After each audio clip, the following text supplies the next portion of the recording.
colocasse ele em qualquer academia, em qualquer escola, com qualquer outro judeu, nenhum deles seria páreo para o conhecimento de Paulo. Tudo isso devido à dedicação que Paulo tinha. Ele era o primeiro, o mais promissor, o mais proeminente entre todos os judeus de sua época, no tocante ao judaísmo, no tocante ao farisaísmo. Paulo tinha dupla cidadania, e eu preciso que você fique com isso em mente. Paulo tinha dupla cidadania. Paulo era judeu e Paulo era romano. Paulo era judeu e Paulo era romano. Nasceu na cidade grega de Tarso, na Cilícia, onde cresceu no meio de uma forte cultura, no meio de uma educação intensa, filosofia debalde, e o comércio era muito forte ali.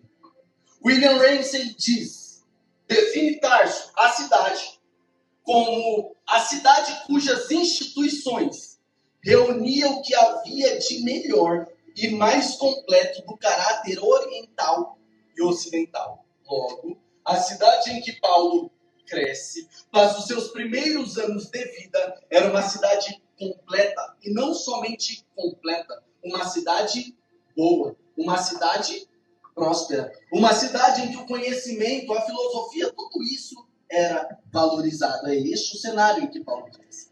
Ter a cidadania romana, que eu pedi para que os irmãos guardassem isso, era um privilégio. Por que um privilégio? Porque cerca de 70% da população que vivia em Roma naquela época não tinha cidadania romana, não tinha carteirinha como romano em sua nacionalidade. Logo, Paulo, que não nasce em Roma, tem a cidadania romana. E isso, ter a cidadania romana, garantia a Paulo alguns benefícios. Como, por exemplo, poderia apelar, diante de caso de morte, de ser julgado por César, o imperador.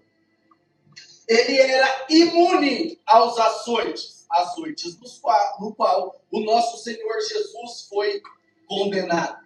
Ele era imune por ter a cidadania romana, a crucificação, na qual Eusébio de Cesareia, um dos pais da igreja do primeiro século, diz que Pedro é morto crucificado. Pedro e Paulo morrem aproximadamente na mesma época. A diferença é que Paulo, por ser romano, ter a cidadania romana, era impedido pela lei de ser morto crucificado. Por quê? Porque a morte de cruz era um dos piores tipos de morte naquela época. E como se não bastasse, apenas os mais desprezíveis seres humanos eram condenados a este tipo de suplício. Em algum momento, historiadores apontam que na adolescência de Paulo, a transição entre a segunda infância e a adolescência, os pais de Paulo se mudam para Jerusalém. É onde se inicia, é onde tem o início da introdução de Paulo no judaísmo. Paulo, por conta da sua condição de vida, Paulo, possivelmente, aquilo que tudo indica, mediante aquilo que os historiadores apontam, Paulo era um homem rico. A sua família tinha uma boa reputação, a sua família tinha uma boa condição. E isso fez com que Paulo teve a oportunidade que muitas pessoas da sua época, muitas pessoas nascidas em Jerusalém, não teriam acesso. E qual é, Lucas? Estudar aos pés de Gamaliel, um mestre do judaísmo.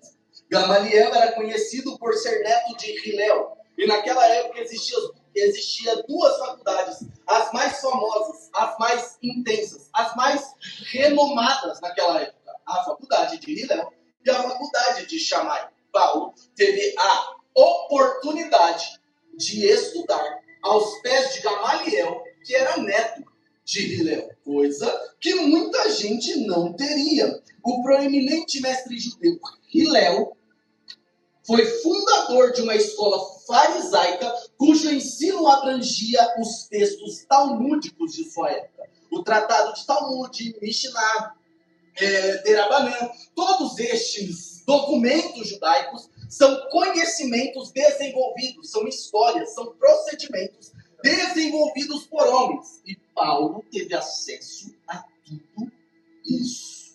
É nesse mesmo período que Paulo aprende a fazer tenda para se sustentar e sustentar os seus estudos. Por quê? Porque o estudo custa caro. O estudo custa caro. O estudo custa tempo. O estudo custa recurso. O estudo custa renúncia. E não é todo mundo que está disposto a isso. Se perguntar para os professores da escola bíblica dominical qual é o período de tempo que eles levam para montar a sua aula, você vai ver que o sábado em que você consegue maratonar vários episódios de uma série é o tempo que eles estão dedicando no estudo para poder te apresentar algo bom. Da mesma forma, os professores do CETASC, os professores do curso Casados para Sempre. É importante pensarmos que o estudo custa caro. O estudo necessita dedicação. De igual forma, pergunte àqueles que estão no contexto de uma universidade. Você verá o tanto de renúncia, acordar cedo, deixar de comprar, adquirir muitas coisas para poder investir nisso. Então, Paulo, ele começa a trabalhar para poder investir tudo isso. Seus pais, que também eram fariseus, conforme Atos dos Apóstolos, capítulo de número 23, verso de número 6, deram-lhe o nome de Saulo, em homenagem ao rei Saul, que também era da tribo de Benjamim. E aqui começa a ficar interessante. Por que, Lucas? Mas santo Deus. A guisa introdutória, Deus não muda o nome de Saulo para Paulo. Paulo, por possuir dupla cidadania, logo o seu nome Saulo era o seu nome de raiz judia, e Paulo era o seu nome de origem grega, origem romana. Por que é um fator curioso? As 12 tribos de Israel, cada uma delas, era representada por um tipo de animal. Como nós dizemos e louvamos em nossos hinos, é o leão da tribo de Judá. Logo, a tribo de que Saulo vem, é da tribo de Benjamim. Sabe qual é o animal que representava a tribo de Benjamim? O lobo. E como todos sabem, o lobo, ele é perito, ele é experiente na caça. O lobo, ele é implacável. E Saulo, faz jus a isso. Por quê? Porque na história da igreja, ele foi um dos primeiros a ser um lobo perseguidor. Assim como Saul perseguia para matar Davi, Paulo perseguia para acabar com a igreja. Paulo perseguia para destruir com a igreja. Paulo, usando todos os seus recursos e a sua liberdade, por ser da tribo de Benjamim, era como um lobo que queria destruir a fé de crentes como eu e você. No entanto, esse homem que nesta breve explanação era tão zeloso pela lei, cheio de títulos, cheio de permissões, em Atos dos Apóstolos, em seu capítulo de número 9, ele tem o encontro deste homem que era cheio de zelo pela lei é com um homem que ele tem muito mais zelo que Paulo. Mas por quê? Pela sua igreja. Esse homem cheio de título, esse homem cheio de formação, esse homem cheio de idioma tem um contato agora com o homem. E como é esse homem? É um homem que o nome que Deus deu a ele.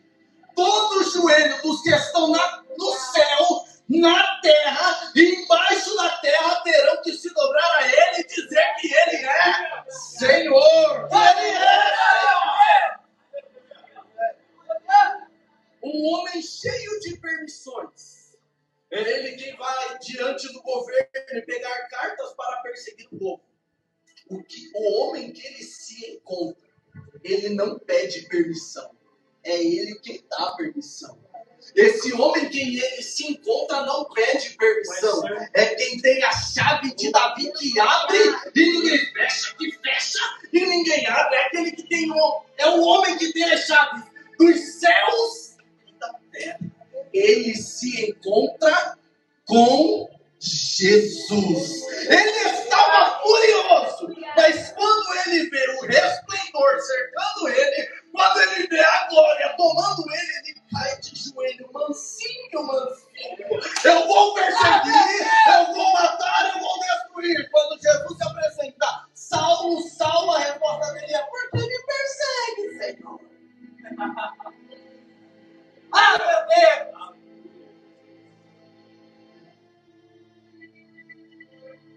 Jeremias vai dizer que a palavra é como pedra que esmiuça a penha. Pode chegar todo durinho, nervosinho, bravinho. A palavra que a pedra vai quebrando, quebrando, quebrando, quebrando, até a hora que se amolece. Depois que amolece, o que era perseguidor se torna perseguido. Que amolece de Jesus pela alma. É então que o ministério de Paulo começa a se desenvolver. É este Paulo que conclama aos irmãos de Coríntios que fossem imitadores dele como ele era de Cristo.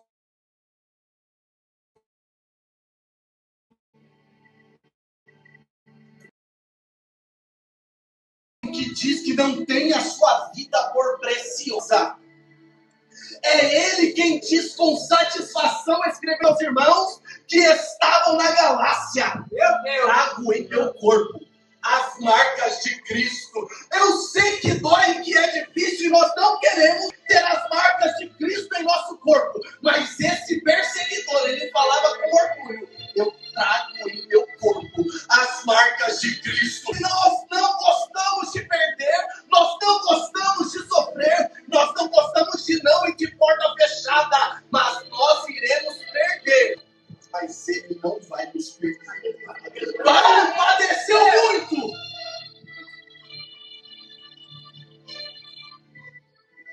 Mas ele vai também dizer que não sabe se um homem em corpo ou fora do corpo subiu até o terceiro céu, o Eborânios, e teve visões que não era lícita dizer aos homens. De quem que ele estava falando, se ele está falando em terceira pessoa? Dele mesmo. E para ele não se gloriar daquilo que ele viu, daquilo que ele contemplou, daquilo que ele recebeu, foi lhe dado um espinho na carne, a saber, um mensageiro de Satanás, para lhe esbofetear. Por 3 vezes ele clamou: Pai, aparta de mim, arranca de mim esse espinho. E a resposta foi para mim e para você nessa noite: está clamando para parar, está clamando, está pedindo para Jesus te livrar desse sofrimento. A resposta é: a minha graça te basta e o meu poder te aperfeiçoa na tua fraqueza. Mas vai valer a pena.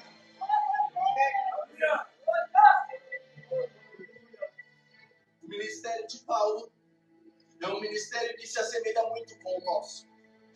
Porque, Lucas, o ministério de Paulo começa com rejeição. A primeira rejeição do ministério de Paulo se dá com Ananias.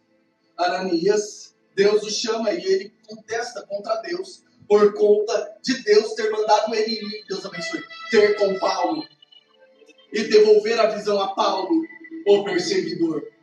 Mas como se não bastasse, a igreja de Jerusalém, por conta de toda a atrocidade de Paulo, tendo início no capítulo de número 8, de número 7, em Atos dos Apóstolos, rejeita Paulo.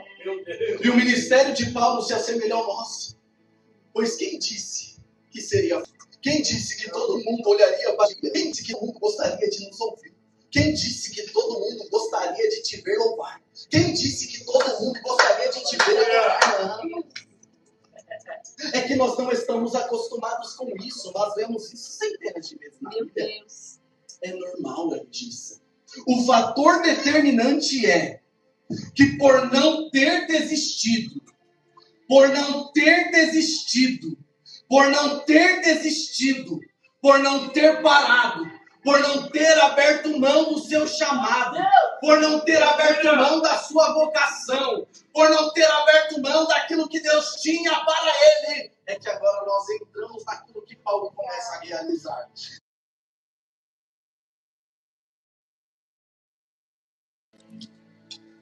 Por não ter desistido, por não ter parado, por conta da rejeição, das críticas, do olho torto e do bico, não ter feito com que ele parasse no meio do caminho. Em Atos 16 ele ora. Qual é o desejo de Paulo? Ir para a Ásia. Agora ele recebe não do Espírito. Ai, meu Deus!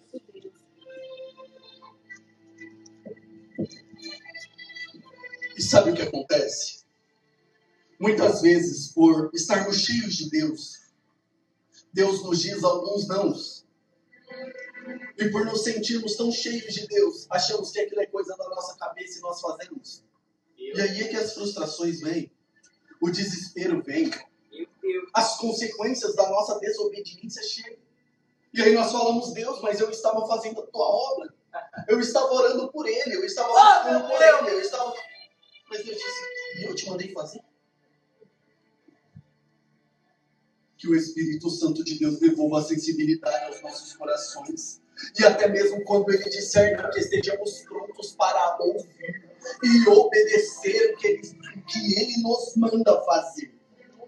E por ter obedecido, por não ter desistido, em Atos capítulo de número 16, após ter sido impedido de ir para a Ásia, agora o destino de Paulo é a Macedônia. Quando ia pelo caminho da oração com Silas, Paulo estava indo, o texto diz, pelo caminho da oração com Silas. Ele expulsa de uma menina o espírito de adivinhação. Sabe o que é interessante? O espírito de adivinhação não adivinhou que naquele dia ele não teria mais poder na Macedônia. O espírito de adivinhação tromba com quem? Com quem está indo para a oração. Você quer ver espíritos imundos sair? Você quer ver as situações sendo transformadas? Vai para a oração. Aleluia! Desce com o joelho no chão. Aleluia! Vai para o jejum e aí você vai começar a ver espíritos malignos sendo sujeitados ao nome de Jesus. Ele expulsa o demônio daquela menina. E sabe o que é interessante? Aquela menina falava que era agradável aos ouvidos de Paulo, mas Paulo não queria que assimilassem a falsidade com o cristianismo. Hoje em dia, nós temos dado carta branca para os falsos falarem. São cheios de Deus, mas e o critério das Escrituras? Como fica? Deus! A adivinhação, a menina acertava CPF, acertava RG, acertava a cor do carro, acertava a cor da casa, mas não transformava a vida de ninguém. O que gera transformação é a palavra, e somente a palavra.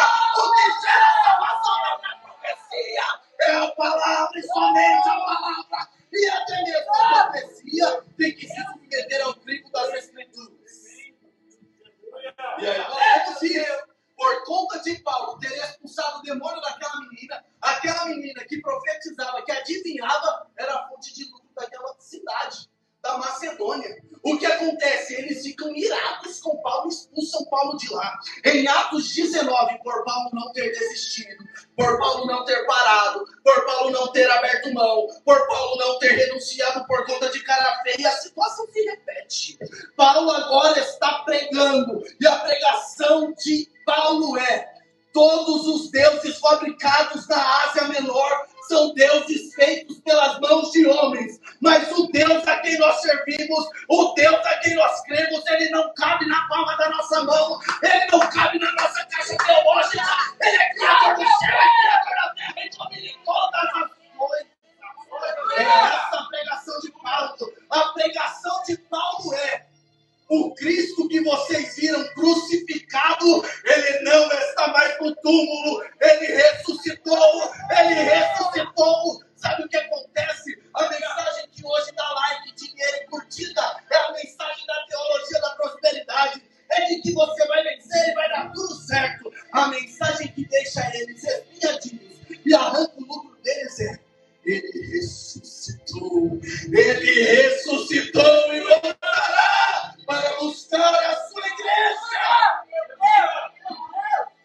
Em Atos 21, Paulo volta para Jerusalém. Paulo não ficava em Jerusalém por conta da rejeição. Em Atos capítulo de número 21, agora Paulo volta para Jerusalém. E o que acontece? É preso. Por que Paulo é preso? Por pregar a verdade. Ele prega que o Cristo não morreu, ele ressuscitou. Os judeus ficaram de Roma. Só que Jesus não está preocupado muito com essas coisas. Jesus veio para nos libertar do poder do pecado. É para nos conceder a vida eterna. É para nos dar a liberdade. É para isso que Jesus veio. E Paulo prega justamente isso. Por conta do alvoroço da multidão em Jerusalém. Em Atos 23, Paulo é levado para Cesareia. Cesareia era a capital romana da Judéia. E Paulo, para vocês terem noção de que aquele tumulto foi tão intenso para que Paulo fosse morto, precisou de 470 soldados para fazer a guarda de um homem. 470 soldados para fazer a guarda de um homem. Pois ele utilizou de sua... Aí Paulo foi estratégico. Ele vai para Cesareia por utilizar a sua cidadania romana. Lembra que nós falamos sobre isso? Por utilizar a sua cidadania romana, Paulo agora vai para Cesareia. Por que ele vai para Cesareia? Ele utiliza a sua cidadania romana. O texto diz que cerca de 40 judeus estavam tramando a morte de Paulo. Eu tenho um recadinho para você. Continua pregando a verdade. Não negocia, não. Continua cantando a verdade. Não negocia, não. Eles vão ficar espinhadinhos e vão tentar te matar. Vão tentar calar a sua boca. Vão tentar tirar a sua fé de ti. Vão tentar fazer você desacreditar em Deus. E esse mesmo Deus que eles estavam tentando calar através da vida de Paulo é quem revela a Paulo que estavam tramando planos de morte. O mesmo Deus que eles estão tentando gerar descredibilidade em teu coração é o mesmo Deus que vai te revelar que é a hora de sair daí. É a hora de fugir daí. É hora de romper com este ciclo. É hora de romper com essa rodinha. É hora. Aí então o que acontece? Félix, que agora era o atual líder político de Cesareia, ele decreta que a prisão de Paulo fosse como uma prisão domiciliar. Paulo passa cerca de 2 anos neste processo, de uma prisão como se fosse domiciliar. Quando entramos em Atos capítulo de número 25 e Atos capítulo de número 26, nós vemos agora que um outro líder político que se levanta. Quem é? Festo. Qual é o problema de Festo? Festo, para tentar agradar aos judeus, vai mandar Paulo preso para Jerusalém. É que tem desses em nosso meio. Que para não ser confrontado por homens, para não ser rejeitado pela sociedade, ele acaba relativizando mesmo. Não tem muito problema. Não tem problema jogar ele aos lobos. Não tem problema falar mal dele, não. Tá contigo, você tá falando mal dele, eu vou aproveitar e falar junto. Não tem problema, não. Festo. Jesus vai enviar um livramento para este que você está acusando. Meu Deus. Jesus vai dar estratégia para que ele fuja de suas garras, Festo. Você está tentando pará-lo, você está tentando impedi-lo de continuar. Mas o mesmo Deus que levantou, que chamou e que vocacionou ele é quem vai dar livramento para ele.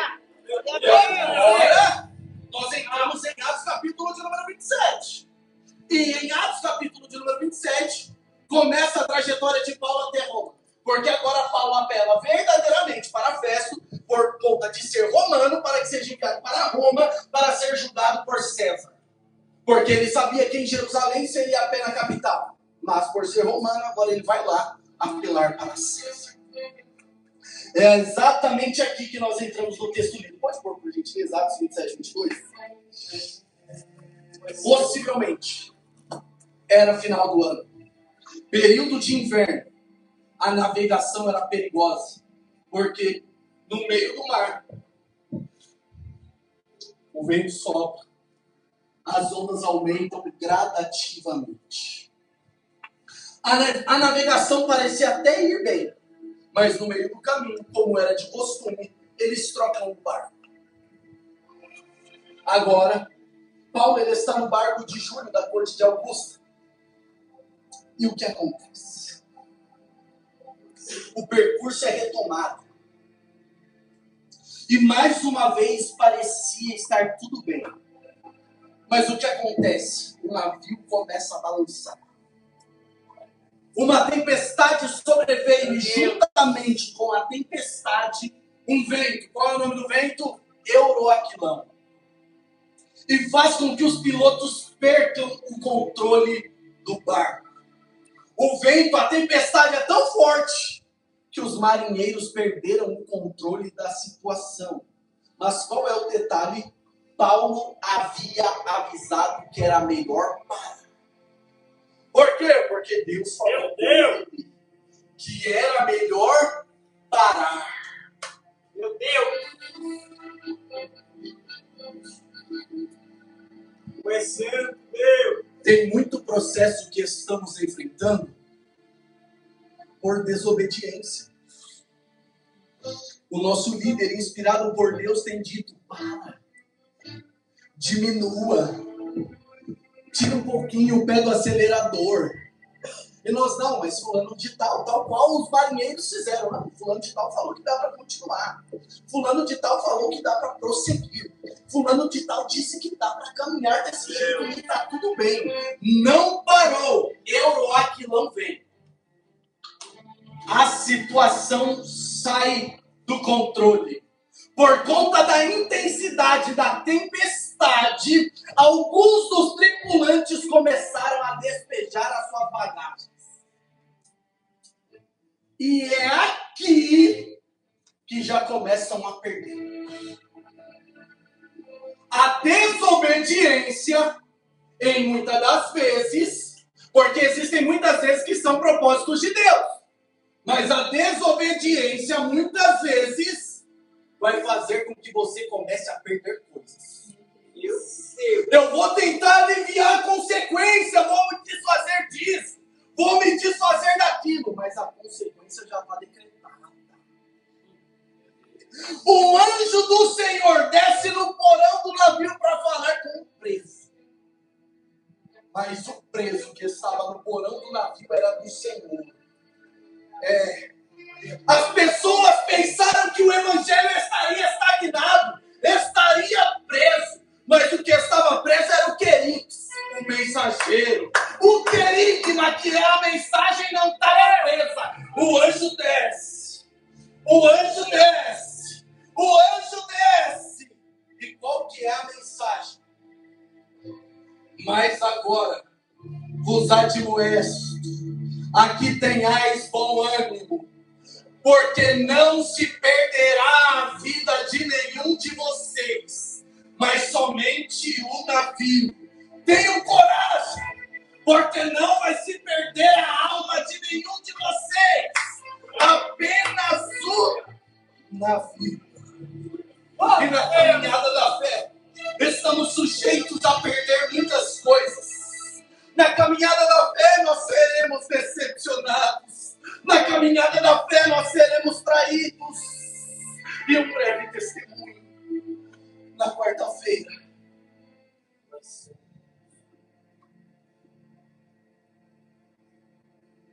a Thalita passando por uma rua ali em cima. Um carro a acertou. Lançou meu carro para o outro lado da rua, acertando um outro veículo. E aquele carro era um sonho.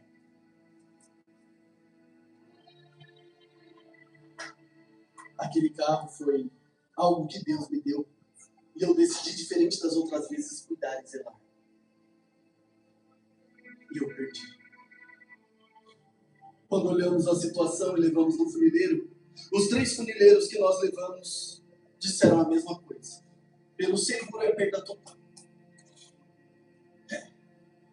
nós iremos perder muita coisa. E enquanto eu fazia o boletim de ocorrência online, eu só me lembrava disso. Tenha bom ânimo, porque a alma da sua esposa não se perdeu, apenas um carro. E o Senhor me trouxe aqui para te dizer: tenha bom ânimo, você vai perder muitos sonhos, mas a sua alma não se perderá. Você vai perder muito amigo, vai perder muito amigo, mas Deus não vai perder a tua alma. Você vai perder muitos bens, mas Deus não vai perder a tua alma. Você perde, mas Ele não te perde. Você é traído, mas Ele não te trai. Você é decepcionado, mas Ele não te decepciona. Você, vendedor, vai perder muitas vendas, mas não vai perder Ele. Você vai ouvir muito não, vai ser rejeitado, mas não vai perder Ele. Não vai perder Ele. Ele não vai te perder, porque tudo está nas mãos dele. Está nas mãos dele.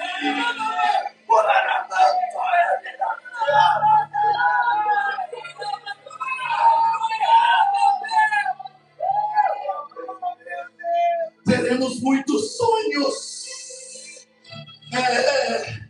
Teremos muitos projetos frustrados. Mas o sonho morre, o projeto morre, mas você não morre.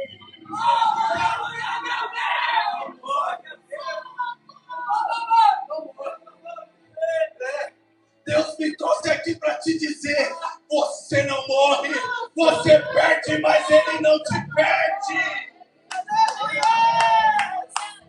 Joseph Park diz que Paulo começa o capítulo de número 27 como prisioneiro, e Paulo termina o capítulo de número 27 como capitão. Eles naufragam perto de uma ilha chamada Malta. Não morrem no mar, porque o navio vai quebrar. Sabe o que é o navio? Aquilo que nos dá segurança de que chegaremos em nosso destino. Sabe o que Deus está falando e falou comigo? Eu tiro, se for preciso, o que te dá segurança, para mostrar que o que te faz...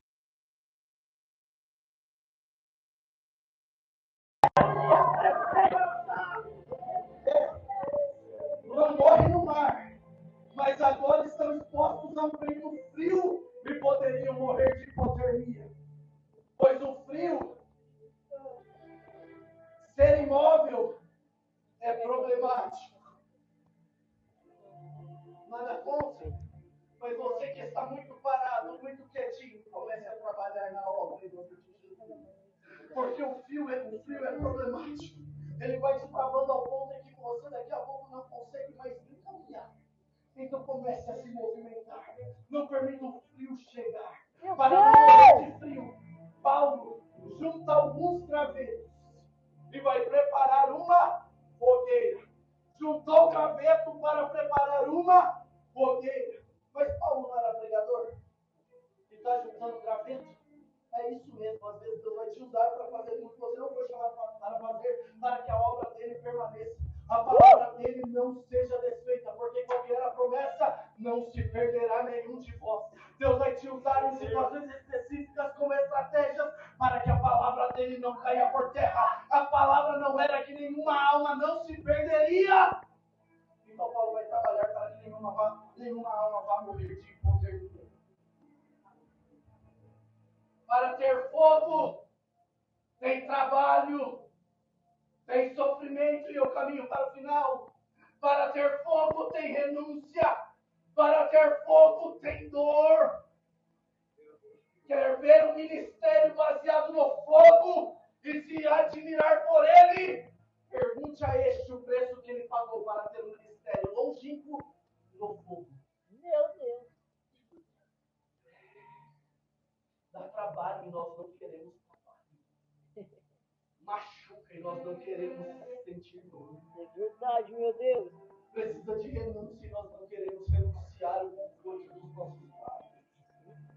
Quando Paulo junta os gravetos e atacou o fogo,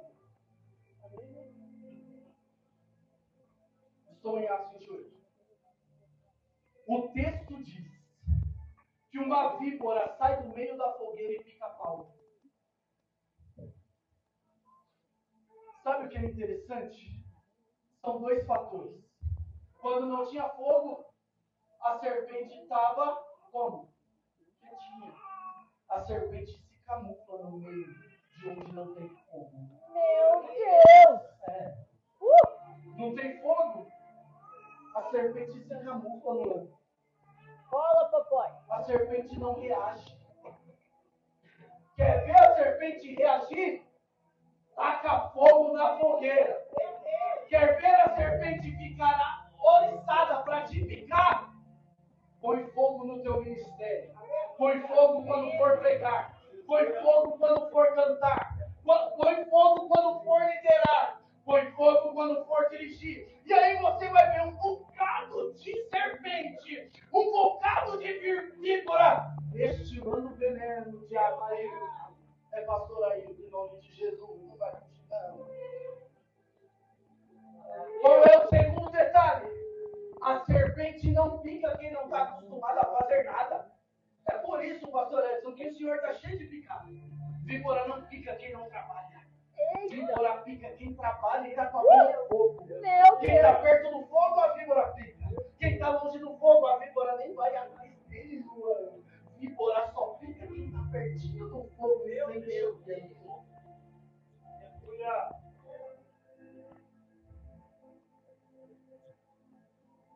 Após picar a mão de Paulo,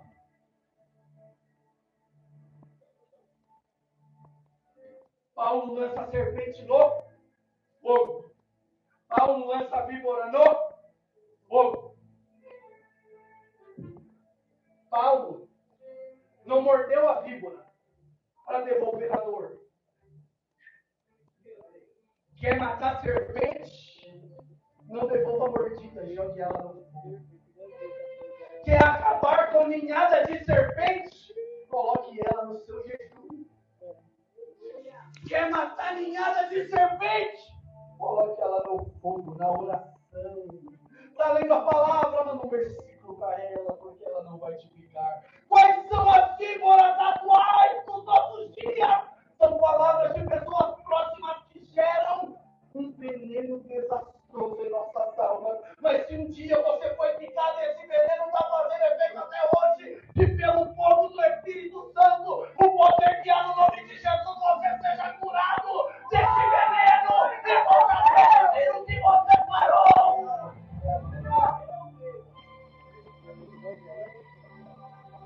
Daqui o céu. Quem viu de fora a serpente picar Paulo, o texto diz que eles disseram: vai inchar, vai cair, e vai morrer. Foi picado pela víbora, está sofrendo por palavras, estão pensando: vai inchar, vai cair e vai morrer. Está sentindo a dor da víbora e estão pensando: vai inchar, vai cair e vai morrer. E sabe o que é mais lindo? Passa um dia, passa dois, passa três. Paulo não morreu. Paulo não morreu.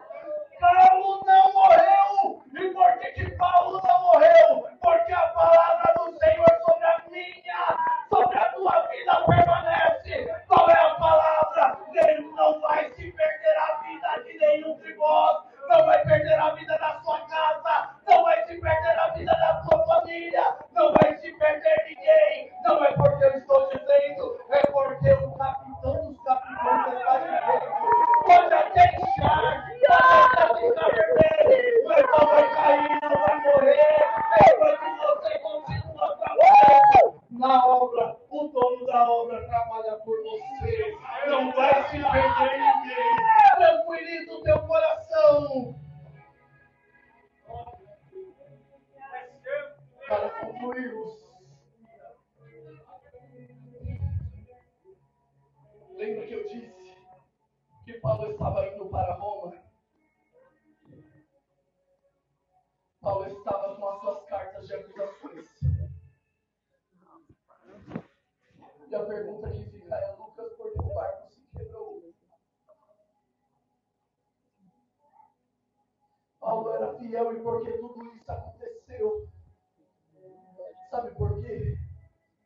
barco tinha as cartas de acusação contra ele.